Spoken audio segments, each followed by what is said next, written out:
Hi, I am here with the owner of the Treasure Chest in Oxford. This is Joan Nubie, one of our Oxford artists we'll be featuring in the September 6th show. So I'm so fortunate to be spending some time with you, Joan. I would love to know more, like how you got to Oxford in the first place.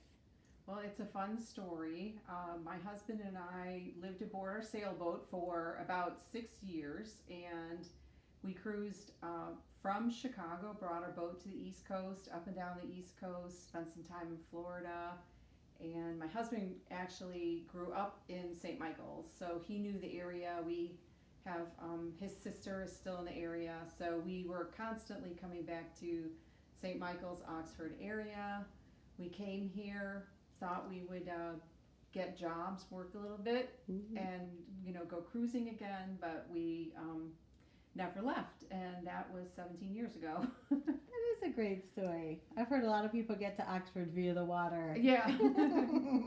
That is good. Totally by accident. They didn't mean to come here. Right. Well, how did you get started with art? Have you always been artistic? Not really, although there's an art background in my family, but I suppose growing up, high school, I never was an artist. I was more maybe the smart kid, like into math and science. Never did art until later in life, and mostly because we were living aboard our sailboat and had to pass the time. Aside from reading books, what do you do with no TV? I started making jewelry when we were living aboard. And then I even did shows while we traveled with our boat. There's some pretty funny stories about borrowing cars and tables to get to a show when you live aboard a boat. Yeah, I bet. So I, just did it and thought, okay, I'm enjoying this and I'm liking it, and I'm going to jump in and really buy the inventory of beads and sterling silver and gold that I need to make this like a business. So while we were living on the boat, I was making jewelry and selling it via website as well as shows. That is fantastic. So then when we came to Oxford, I started to get established in this area with my jewelry, mostly starting out with like the Easton Farmers Market. I participated in that for 16 years. I just gave that up last year. That was hard. So that's where I got my start and exposure. And then also the Oxford Farmers Market, Cambridge Farmers Market, and continued to do shows around the area, such as Pickering Creek Harvest Hoedown, the Dorchester Arts Center Festival, the Heck with the Mall show in Centerville, those kind of arts and craft shows. Those are fantastic. Well, what's your favorite kind of thing to make? How would you describe yourself?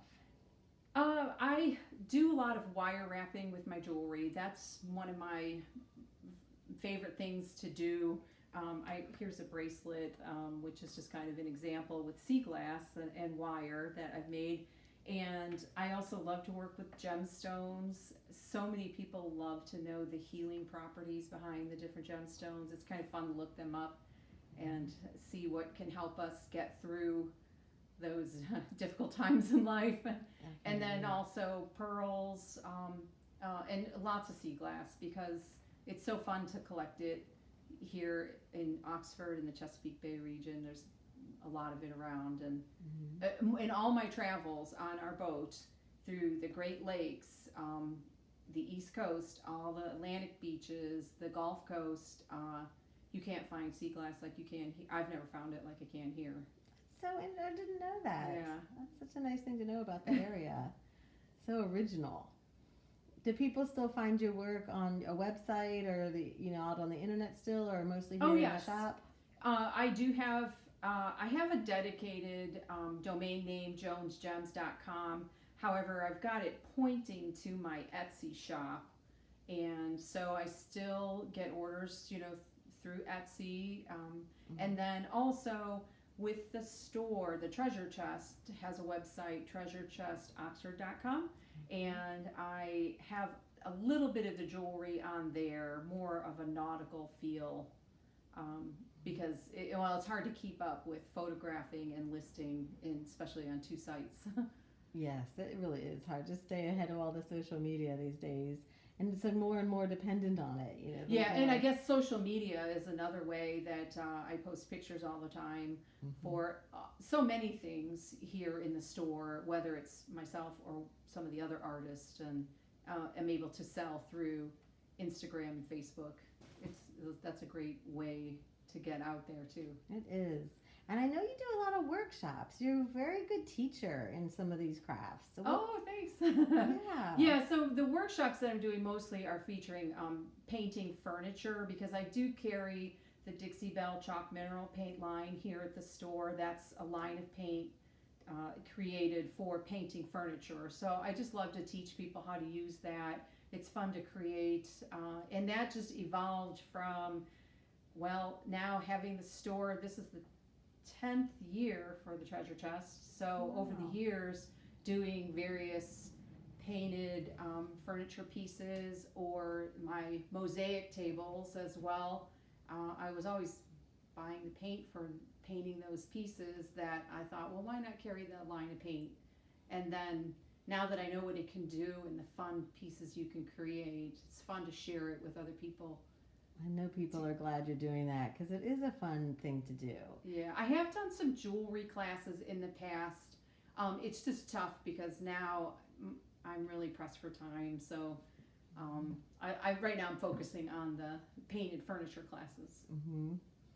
Are you going to bring some new pieces to the show on September 6th? Oh yes, everything for the show is newly created, trying to focus a lot on sea glass because it is Oxford sea glass, so wanted to showcase that as well as other popular gemstones such as Larimar. I love Larimar. That's my pendant and my earrings that I'm wearing. Oh, gorgeous. And then pearls. The ladies seem to really like my multicolored pearl items, so I'll be showcasing some of those as well. I cannot wait. I'm so excited. And you made that t-shirt yourself as well? Oh, yes. So you can draw too? Yeah, I was telling Liza about my art, things that I've done. And so for fun, I wanted to capture the strand for a t-shirt. So this is my little drawing of the houses along the strand with the water tower featured. And then I had it Bay Imprint here in Easton printed up for me, and I sell them here at the store. Tote bags as well, and even little notepads, which are really cute. I love it. And you had we had talked about my art. Well, how did I get inspired to do all this? Yes. And I've kind of touched that. I come from an artistic family. My mother has a fine art degree. She was an interior designer my whole life, and I think she has really rubbed off on me with the store. It's really a nice feeling when people talk about the store and the quality of things I have in here and just tasteful. So when I hear that, I think of my mom and my exposure to like interior design, home decor through that, as well as her art, her paintings that she did. It's amazing that as a kid I never dabbled with it, and like I said, until as an adult. It is amazing how it influences you and you don't realize it when you're younger, just being surrounded by it and then you're drawn back to it later. I love that. And you're also known for helping other artists have a platform for their work. How do you decide who to show in your store or those kind of things? Well, yes, there's about 28 different local artists featured at the Treasure Chest. Anything from paintings, pottery, photography, handmade tote bags, handmade soaps, things like that. And I suppose my vision for the store, it does have a nautical coastal feel, so I kind of lean toward items with that look.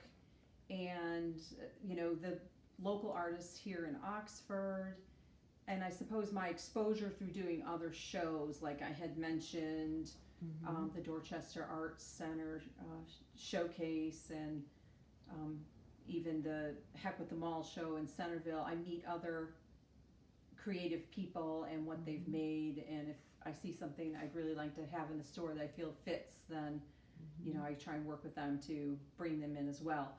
it's getting a little full. I feel bad that people ask a lot, but I have to like put them on a hold or a wait list until maybe I can free up some space. Well, I think it's so great because it is your collection. You've curated everything in this space. I suppose so, yeah. Yeah, or made it yourself. So it certainly has your personality and your stamp of quality. I think that's really noticeable here when people come in. It's really, really true. So is there anything you want to show us with your technique or anything on a piece of jewelry? Or oh gosh, well, you know, I kind of joked with Liza that my studio is wherever I am. And while I have a dedicated space at home to do all this, it's more like I'm working here and downtime in between customers. But, you know, sometimes I'll just put together some quick little earrings, which I just have a variety of pearls and things. Oh, actually, I wanted to show you something else. Let me start over. Yeah. I have a bunch of wire here and some sea glass. And, you know, I'll just sit here and quietly make things while people are looking. But a lot of times it's wrapping the sea glass. Yeah, I love how you said it's wrapping. You know, I'll just kind of do a different design around the sea glass to kind of capture it. And then I like to add just a little bit. This is just a plain white piece of sea glass, which I'll then add just a pop of color with, here's a blue pearl. Oh, yeah. Which... That's going to be beautiful. And sometimes it's, there's like no thought. I just wrap until I feel like it looks, you know, the look I want to achieve. Sometimes I'm more precise and the wraps, you know, have a pattern or line up. And then, yeah, this piece is mostly the same size. So I'll try and wrap that one then in a similar fashion. Right. And this is a sterling silver wire that I'm using. Wow. I'll finish that off, you know, with the loop and all to make it. Now this is slightly different shape, so it might not look the same as that one, but it should have somewhat the same look. Right. So it's really artistic. It's really one of a kind. It's so unique. Exactly. And you sort of piece them together. Each piece is different based on, you know, its shape or in size, and voila. Yes. There's a pair of earrings. That is so great. And like I said, I'll finish them off with a loop and then hang them. I love that. Thank you for that quick demo. You're welcome. It was so fun. I make it look too easy, don't I?